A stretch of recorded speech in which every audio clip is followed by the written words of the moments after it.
problem you want to solve, you can't solve it. If you can't pronounce the diagnosis, and secondly, you can't pronounce the medication, it means, in South Africa, we don't want to declare that there is no way a post-colonial state can survive and do what it wanted to do within the confines of neoliberalism.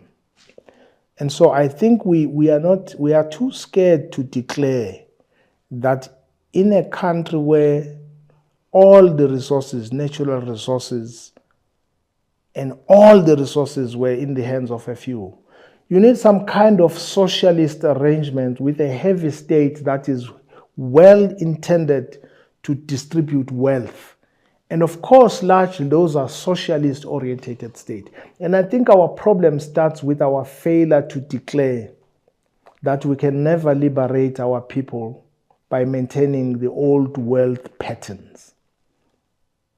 And so, if we can be, there's a lot of Mawande that we're scared of in South Africa, and it started in the 90s. When we remember June 16, we call it Youth Day.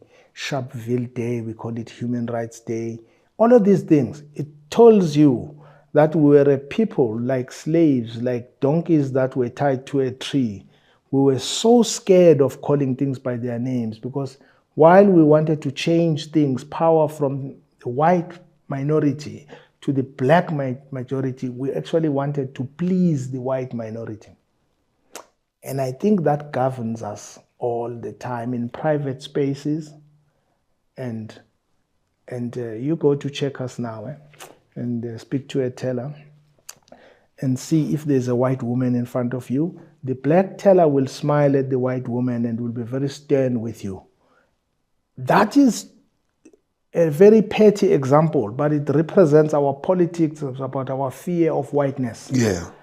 And I think we needed public education for black people to, there's a difference between coloniality and colonialism.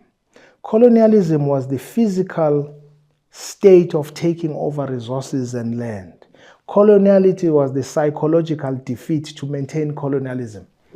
And in order to have sustaining liberation, you've got to deal with the mind, that sustained slavery, from the pulpit, from the classroom, from the lecture hall, from communities, and try and make black people feel like they are worth being called human, and they are confident, and their leaders will be confident.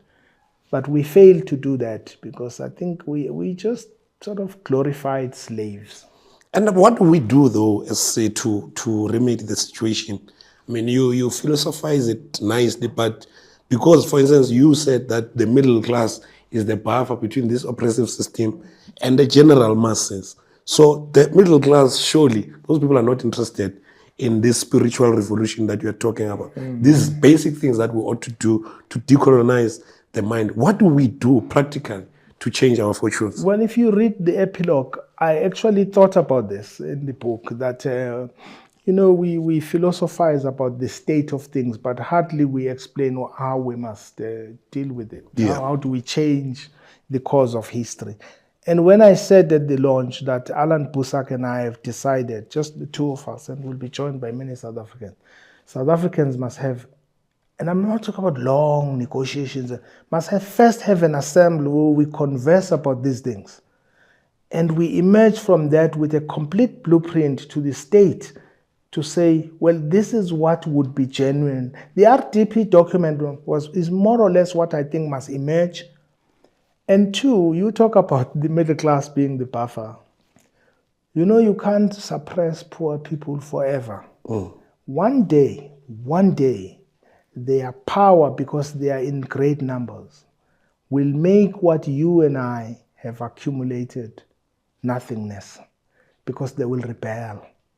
And so, if we don't join them, empathize with them in fixing the country so that what you have and what I have is something Mamvemve has, is something someone in Kiani has, in different ways, and a hope that is real.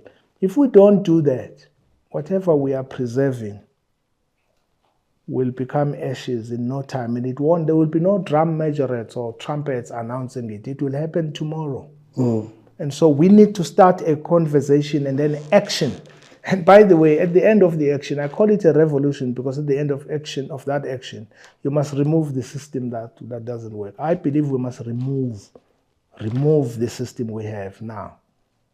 But can we do it collectively? Or the reason I'm asking that, because there are others who are suggesting things like benevolent dictator. They say we need someone like that who will say, I don't care what the rest of you guys want or say, because we'll never all think the same. But this is the direction we're moving. What do you have to say? Look at what's happening in Burkina Faso. Yeah. You know, a young man who's 35, tired of this begging to the French, decades since the so-called freedom, actually is successfully putting things in place, dealing with corruption and putting things in place and asking for no permission from the constitution or anybody. What is the point of a constitution that maintains poverty and inequality?